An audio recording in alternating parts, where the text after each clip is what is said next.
tombe de personnalités françaises célèbres.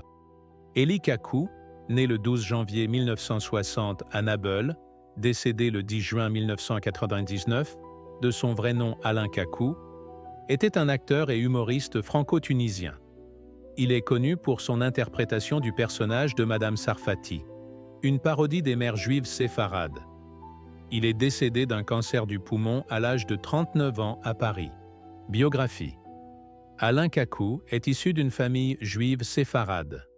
Son père, Joseph, originaire d'Algérie, était sous-officier dans les forces armées françaises. Sa mère, Suzy, née Valency, est originaire de Naples et a des origines liées à l'histoire des Juifs en Italie. Ses parents ont vécu quelques années de plus à Naples, où Élie Kakou est né, avant d'émigrer à Marseille, dans le quartier des 5 avenues. Il a 6 frères et sœurs, Nadine, Daniel, Brigitte, Michel et Charles. Il a fréquenté le lycée Saint-Charles de Marseille, où il a côtoyé Bruno Gilles. Ayant reçu une éducation juive au sein de sa famille et de son mouvement de jeunesse, Hashomer Hatzair, il est parti pour Israël et y a effectué son service militaire.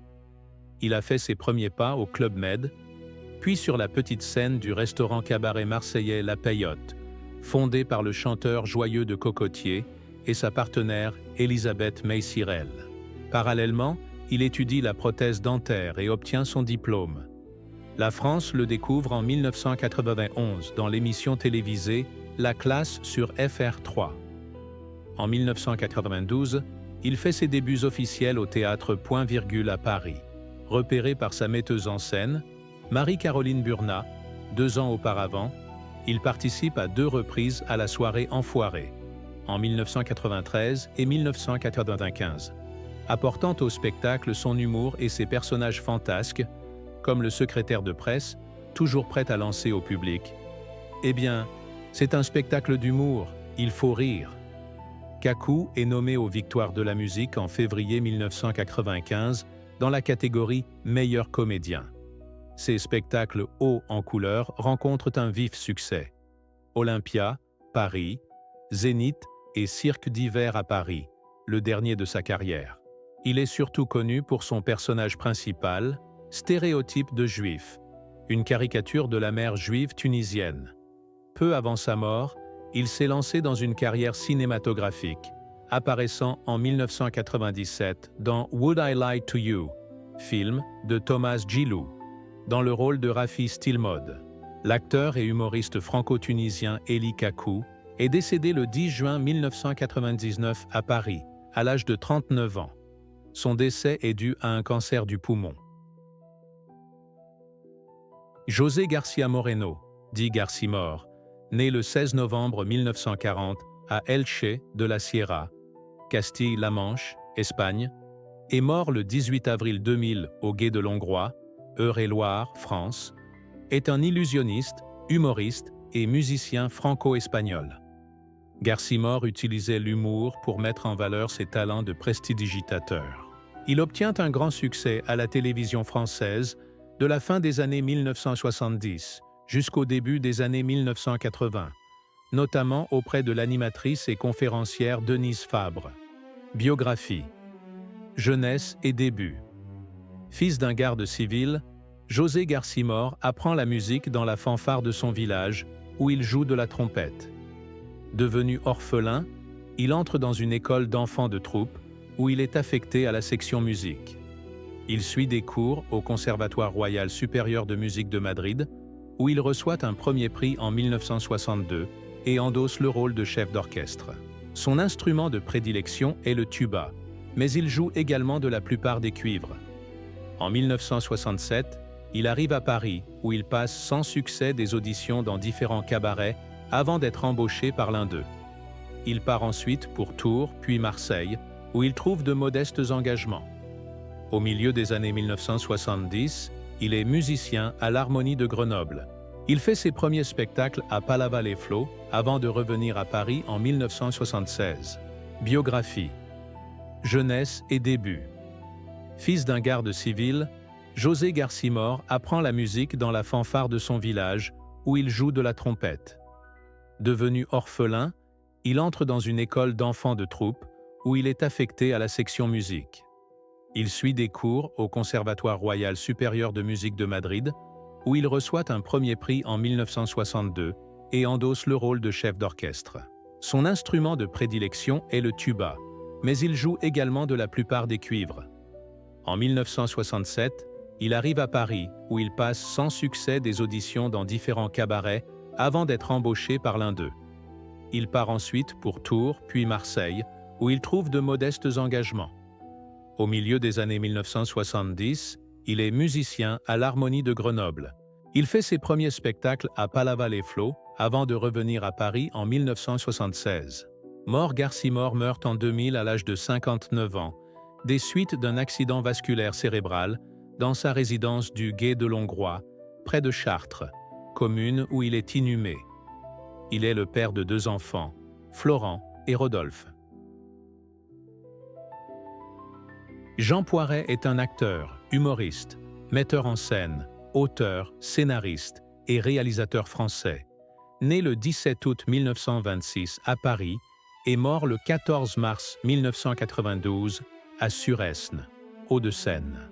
Carrière. Après des études à l'école de la rue Blanche, il participe au feuilleton radiophonique de Pierre Dac et Francis Blanche. Malheur aux barbus, diffusé du 15 octobre 1951 au 19 juin 1952, et dans lequel il incarne le personnage de Pierre-Fred Transport. Il y rencontre Michel Serrault, avec lequel il forme un duo inoubliable durant des années. Au cinéma, il débute dans Les Trois Mousquetaires d'André Hunebelle en 1953. En 1955, dans Cette sacrée gamine, aux côtés de Brigitte Bardot et Michel Serrault, il se fait connaître du public. Il tourne avec les plus grands: Sacha Guitry, Jean-Pierre Mocky, Michel Boiseron, François Truffaut, Claude Chabrol ou encore Claude Pinoteau. Il enchaîne les tournages, notamment avec Jean-Pierre Mocky, dans Un drôle de paroissien, La Grande Frousse ou encore Le Miraculé en 1987, où il partage pour la dernière fois la vedette avec Michel Serrault. Apparaissant principalement dans les comédies mineures, ses prestations sont notables dans des films à succès: Le Mur de l'Atlantique, La Gueule de l'autre, La Septième cible aux côtés de Lino Ventura ou Le Dernier métro. En 1985, Claude Chabrol lui offre le premier rôle dans 2 films, Poulet au vinaigre et Inspecteur Lavardin, qui font l'objet d'une adaptation pour la télévision. Pour son premier et dernier passage derrière la caméra, il adapte un roman d'Alexandre Jardin, Le Zèbre, dans lequel il met en scène son épouse, Caroline Cellier et Thierry Lhermitte. Il meurt 3 mois avant la sortie du film. À la fin de sa carrière, il apparaît dans des comédies, Les Saisons du plaisir, Une nuit à l'Assemblée nationale ou encore Lacenaire, l'un de ses derniers rôles majeurs. Grande figure du théâtre de boulevard, il écrit et interprète plusieurs pièces à succès, dont les plus connues sont La cage aux folles, Joyeuse Pâques et Le canard à l'orange. Mort. Alors qu'il avait pour projet de reprendre en 1993 La cage aux folles avec Michel Serrault pour une série de 100 représentations. Jean Poiret meurt le 14 mars 1992 d'une crise cardiaque à l'hôpital Foch de Suresnes, à 65 ans. De nombreuses personnalités du monde du spectacle assistent à ses funérailles en l'église Saint-Honoré-des-Laux, avenue Raymond Poincaré, avant son inhumation au cimetière du Montparnasse, division 4. Marcel Philippot, né le 15 avril 1953 à Guingamp et mort le 2 mars 2018 à Paris 10e, est un comédien français. Il est principalement connu pour son rôle du client mécontent dans la série Palace de Jean-Michel Ribes, 1988, qu'il reprend des années plus tard, années 2000 et 2010, pour une série de publicités télévisées pour la MAAF, notamment aux côtés de Philippe Corsand. Biographie.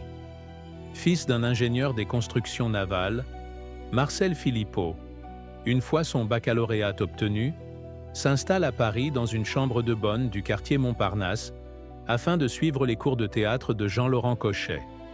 Il intègre le Conservatoire d'art dramatique de Paris. Il joue dans des pièces de boulevard et affectionne particulièrement Sacha Guitry. On le voit dans La Nord-Sud, écrit et mis en scène par Igor Futterer, d'après Céline, Adieu Berthe d'Allen Boretz et John Murray, ou bien encore dans Folle Amanda de Barillet et Grady, Scarlett, Le Retour de Laurence Gilles et le Nouveau Testament, ainsi que le mari, la femme et l'amant de Sacha Guitry, mise en scène Bernard Murat. Il joue aussi dans d'autres classiques du boulevard ou de la comédie, comme On ne badine pas avec l'amour mise en scène de Jean-Claude Brialy, Chat en poche et L'Hôtel du libre-échange de Georges Feydeau N par exemple.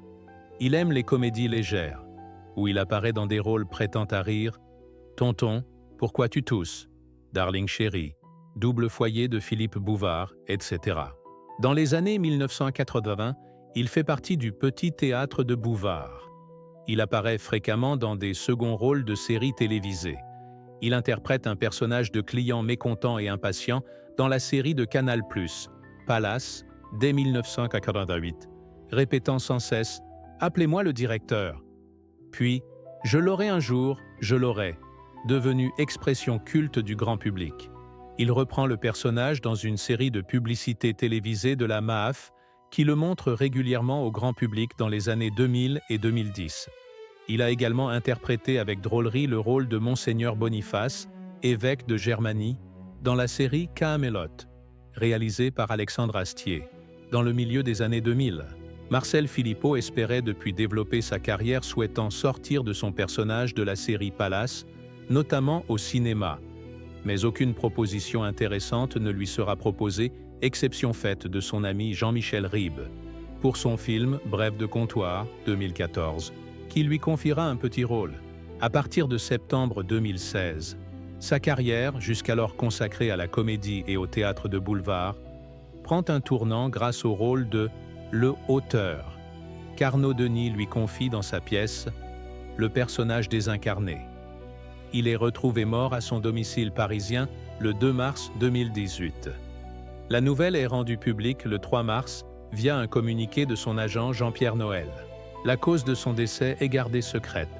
Il est inhumé au cimetière du Montparnasse, division 3, dans la même tombe que Rosine Colucci Pisani, la tante de Coluche. Merci. Si vous aimez, cliquez sur « S'abonner » pour recevoir les nouvelles vidéos.